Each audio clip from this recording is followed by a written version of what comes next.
마태복음 1장 1절과 28장 20절 말씀을 읽겠습니다. 먼저 1장 1절입니다. 다 같이요. 아브라함과 다윗의 자손 예수 그리스도의 계보라. 아멘. 28장 20절 말씀 읽겠습니다. 내가 너희에게 분부한 모든 것을 가르쳐 지키게 하라. 볼지어다 내가 세상 끝날까지 너희와 항상 함께 있으리라 하시니라. 아멘. 오늘 본문은 마태복음 1장부터 28장까지 전체를 포함하고 있습니다. 마태복음은 신약 성경 가운데에서 가장 먼저 나오는 책인데 쓰이기는 마가복음이 제일 먼저 기록됐지만 마태복음이 제일 먼저 나오는 이유가 있는데, 그것은 구약과 신약을 연결시키는 다리 역할을 하기 때문에 마태복음이 가장 먼저 나옵니다. 기독교 형성과 또 사상, 역사와 또 그런 과정 속에 이 마태복음은 굉장한 영향력을 많이 끼친 책으로 연결되고 있습니다. 왜 마태복음을 기록하게 되었는가? 이것은 AD 64년에 로마가 네로 황제가 로마를 불질러 놓고 기독교인들이 그렇게 해서 불을 질렀다, 화재를 일으켰다, 이래서 어마어마한 핍박이 일어났고 많은 기독교인들이 죽었어요.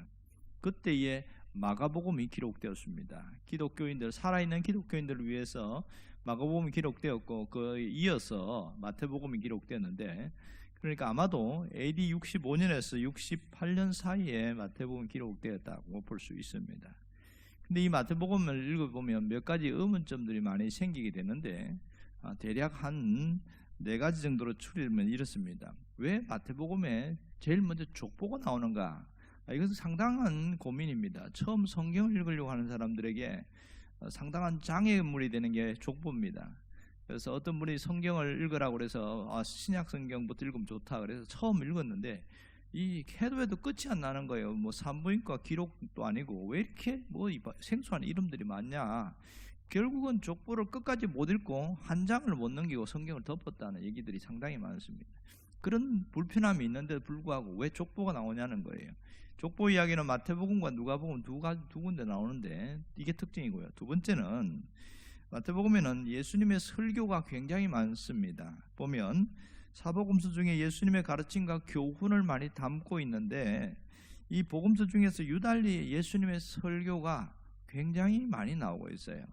제일 먼저 나오는 마태복음 5장부터 7장까지의 산상설교, 또 그리고 10장에는 12제자 파송설교가 나오고, 또 13장에는 천국에 대한 비유설교가 또 나오고, 18장에는 겸손과 어떤 용서에 대한 가르침 이런 것이 있고, 그리고 23장부터 25장까지는 종말에 대한 설교, 이렇게 이어집니다.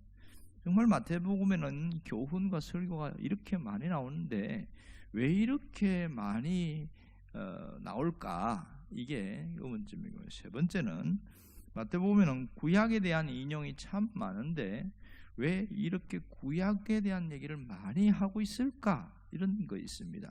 무려 130군데의 구약에 대한 인용이 나옵니다. 대략 이런 게 많이 나오죠. 마태복음 뒤에 보면 주께서 선지자로 말씀하신 바와 같이 이런 얘기들이 상당히 많이 나오고 있습니다. 또 하나는, 네 번째는 마태복음에는 유일하게 교회에 대한 이야기가 언급되고 있습니다. 이 마태복음에만 나타나는 특징인데요, 사복음서 중에서 교회에 대한 언급은 여기에서만 유일하게 나타나고 있습니다. 그러면 이 마태복음에서 이렇게 교회에 대한 언급을 분명하게 하는 이유는 뭔가요? 오늘 전체에서 보면 결국은 마태복음의 이 독특한 구조가 있는 이유가 무엇인가, 이걸 아는 게 대단히 중요하죠. 여기는 분명한 목적이 있습니다. 이 마태복음은 대상이 누구라고 했나요? 유대인입니다. 유대인과 유대인으로서 개종한 그리스도인들, 또 아직 믿지 않은 유대인들을 위해서 기록된 것이 마태복음입니다. 그러니까 이 마태의 의도는, 예수님은 구약 성경에 기록된 모든 예언을 성취하러 오셨고, 또 유대인과 천하 만민의 구주로 오셨다, 이것을 강조하고 있는 본문 나갈 수 있습니다. 그래서 마태복음은 예수님이 어떻게 사셨으며 또 어떤 가르침을 주셨는지에 대해서 초점을 맞추고 있습니다. 그러므로 마태복음에는 여러 가지 주님의 모습이 등장하고 있는데 크게 한 둘로 나눌 수 있습니다. 1장부터 16장까지는 예수님이 누구신가에 대하여 말하고 있습니다. 그리고 그분은 다윗의 자손 메시아로 오신 하나님의 아들이시다, 이것을 증명하고 있고, 그리고 16장에 보면 유명한 베드로의 신앙 고백이 나오지요. 그 이후에 17장부터 28장까지는 예수님이 무슨 일을 하셨는가, 이것이 집중적으로 기록되어 있습니다. 결국은 마태복음은 예수님이 누구시며 예수님이 이 세상에 왜 오셨으며 또 무슨 일을 하셨으며 또 믿는 자에게 주시는 축복이 무엇인가, 이것을 증명하고 보여주고 있지요. 주님은 우리를 사랑하셔서 자기 자신을 내어서 죄값을 치르기 위해서 다 갚아주러 오셨다는 것은 우리가 잘 알고 있습니다. 예수님은 이 구약에 나타난 약속하신 메시아고 하나님의 용서와 사랑을 알려주시기 위해서 십자가에 죽으시고 다시 살아났다는 것도 잘 알고 있습니다. 결국은 이것을 통해서 뭘 이야기하는 거예요? 이걸 통해서 우리를 사랑한다는 그 사랑에 대한 확정입니다. 우리를 사랑한다는 것을 이것을 통해 증명해 주었다는 것이지요. 그러면 우리는 무엇을 믿고 있느냐는 겁니다. 우리가 예수님에서 얼마나 알고 있느냐는 거예요. 이 예수님에 대해서 알고 있다면 이것이 체험적인 건가 아니면 지식적인 것인가, 예수님에 대해서 얼마나 이해를 하고 있는지, 이 십자가에 대해서 얼마나 깨닫고 있는지, 이런 것이 아는 게 대단히 중요합니다. 신앙생활에서 이것이 가장 뼈대가 되고 가장 본질적인 부분을 할 수 있겠지요. 여러분, 만일 여러분이 예수님 앞에 선다면 어떤 모습으로 나타납니까? 다시 말해서 예수님의 십자가 앞에 내가 서 있다면 나의 어떤 모습이 비춰지고 있느냐 하는 겁니다. 십자가 앞에 설 때에 나의 허물이 먼저 보이느냐, 아니면 나의 의롭고 내가 정말 수고하고 내가 잘난 모습이 먼저 보이느냐, 이것이 대단히 중요합니다. 십자가 앞에 섰을 때에 나의 추하고 더럽고 허물된 모습이 보이고, 나는 정말 죄인이구나, 이것을 깨닫게 된다면 십자가가 정말 필요하다는 것을, 주님이 죽으심이 정말 소중하다는 것을 깨닫게 되어집니다. 이걸 깨달을 때에 기독교인이다, 이렇게 말을 합니다. 여러분, 하나님이 오늘 우리에게 원하시는 게 뭘까요? 그것은 십자가의 사랑을 깨달으라는 겁니다. 십자가에 나타난 하나님의 사랑을 분명히 깨닫기를 원하시는 겁니다. 그러니까 자기를 내어주신 그 사랑을 지식적으로 알지 말고 체험적으로 깨달아야 됩니다. 이 깨달아야 철이 들었다, 이렇게 이야기합니다. 많이 들어서 알긴 알아요. 그러나 깨달음이 없는 그 지식은 아무런 소용이 없습니다.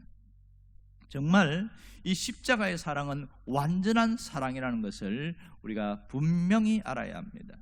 중세기에 클레르보의 베르나르라는 사람이 있는데, 이 사람이 쓴 책이 굉장히 유명합니다. 클레르보의 베르나르, 그 중에 하나님의 사랑, 이런 책이 있는데 그 책이 고전이 아주 오래됐어요. 거기는 하나님이 인간에게 다가오는 방법이 뭐냐, 그리고 인간이 하나님에게 다가가는 방법이 뭐냐, 이것을 딱 하나로 요약했는데 뭐라고 그러냐면 사랑이다, 이렇게 이야기합니다. 그런데 이 베르나르가 사랑에 네 가지가 있더라, 이렇게 이야기합니다.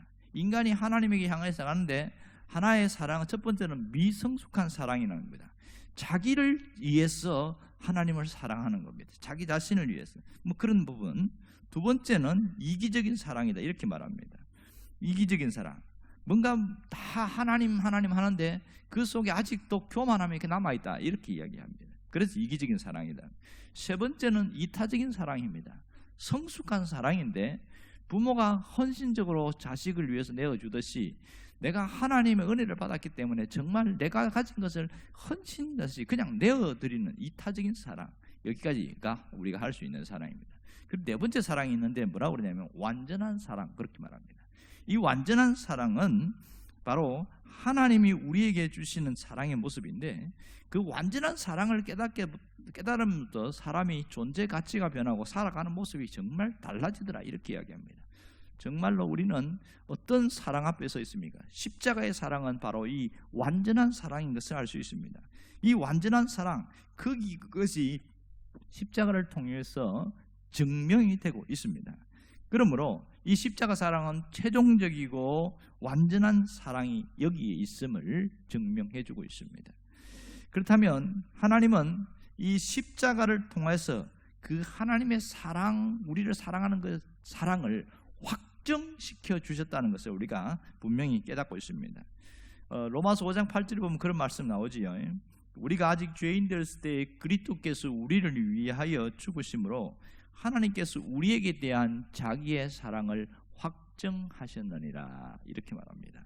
그러니까 십자가는 하나님이 나를 사랑한다는 것을 계시하신 것이 증명이 되는 그건데, 그걸 많은 사람들이 들어서 알고 또 여러 가지 통로를 통해서 알고 있어요. 그런데 그것이 확 내 마음에 깨달아지고, 야 정말 그렇구나, 야 정말 이렇구나 하고 깨닫는 것은 많은 차이가 있더라는 겁니다. 이 사랑이 깨달아질 때에 달라지게 되어집니다. 여러분, 이 사랑을 깨달으면 환난이나 기근이나 고난이나 이런 것에 무너지지 않고 견디고 이겨낸다는 거예요. 사랑을 깨달은 자만이 이겨낼 수 있다는 겁니다. 그러나 여러 가지 병중에 있다든지 문제가 생긴다든지 어려움이 생기면 언제나 그런 고민을 하게 된다는 거예요. 혹시 내가 죄를 지어서 그렇게 된 거 아닌가? 하나님이 과연 이런 상황에도 나를 사랑하고 있는가? 그 하나님의 사랑하심에 대한 고민이 생기기 시작한다는 겁니다.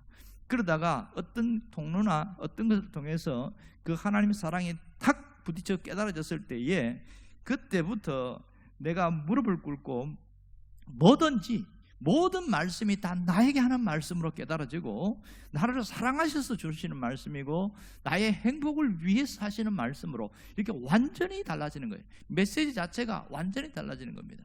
어떤 분들은 자기에게 불편한 얘기가 들리면 그냥 막 그렇게 길을 막으려고 그래요. 마음을 닫아버리는 그런 사람들도 정말 많습니다. 그런데 이 완전한 사랑을 깨닫는 순간부터는 모든 말씀이 좋은 것이든 안 좋은 것이든 다 나를 위해서 하시는 거구나, 다 받아들이게 된다는 거예요. 이 점이 대단히 중요한 겁니다. 오늘 우리가 이 십자가 사랑을 100%는 아니지만 이 말씀을 듣면서 내가 깨달으며 왔다면 딱 해야 될 한 가지겠지요. 주님의 지상명령을 그대로 기억하고 사는 거지요. 주님의 지상명령이 뭡니까?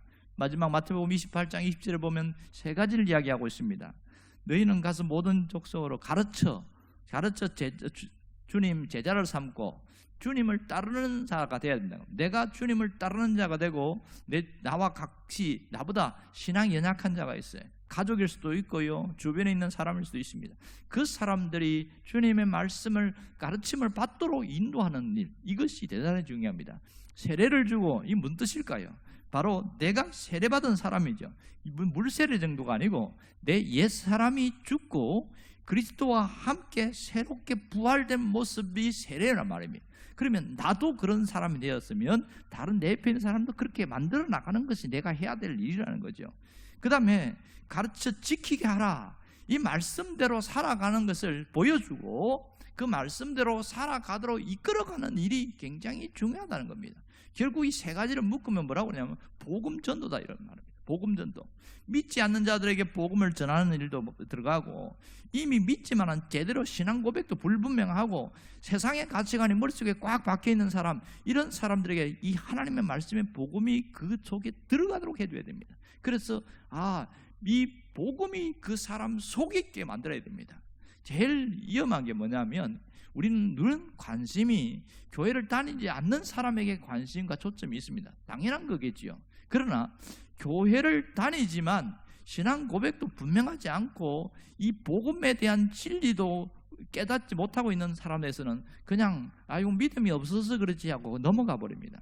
그게 문제거든요. 정말 중요한 것은 믿긴 믿지만은 고백이 분명하지 못한 사람에게 분명하게 하나님의 말씀에 대한 신앙 고백을 갖도록 도와줘야 되고, 그리고 이 말씀이 얼마나 소중한지를 깨닫도록 이렇게 이끌어주는 게 굉장히 중요한 일이거든요. 이게 우리가 해야 될 첫 번째 일입니다. 그 다음에 눈을 돌려서 믿지 않는 불신자들에게 향하는 게 중요하죠. 기회가 되는 대로 내가 복음을 소개하고 내가 믿은 복음을 드러내고 그렇게 간증하고 이렇게 하는 일이 우리가 마지막까지 해야 될 사명인 것은 맞습니다. 오늘 두 가지를 꼭 권면합니다. 믿는다고 하지만 분명하게 믿지 않는 사람에게 이 복음의 진리를 깨닫게 이끌어주고 그들을 위해서 기도해 주는 것도 굉장히 중요한 일이고, 믿지 않는 자들에게 복음이 들어갈 수 있도록 나의 모든 것을 통해서 주님 앞에 쓰임받도록 그렇게 기도하는 일도 우리가 마지막까지 해야 될 일입니다. 오늘 주님의 이 복음을 깨닫고 또 주님의 사역을 통해서 내가 뭘 해야 되는지를 마지막까지 깨닫고 그렇게 살아갈 수 있기를 주의 이름으로 축원합니다. 기도하겠습니다. 우리 가운데 역사하신 하나님의 은혜를 깨닫습니다. 마태복음을 통해서 유대인들의 구원을 위한 마태의 그 간절한 마음이 오늘 우리 마음에도 전달되기를 원합니다. 그 십자가 위에서 주님의 사랑이 확정되었던 것이 오늘 다시 한번 되새김되기를 원하며, 그 사랑 때문에 우리가 다시 한번 일어설 수 있고 그 사랑으로 오늘 우리가 다시 회복된 자로 살아가기를 원합니다.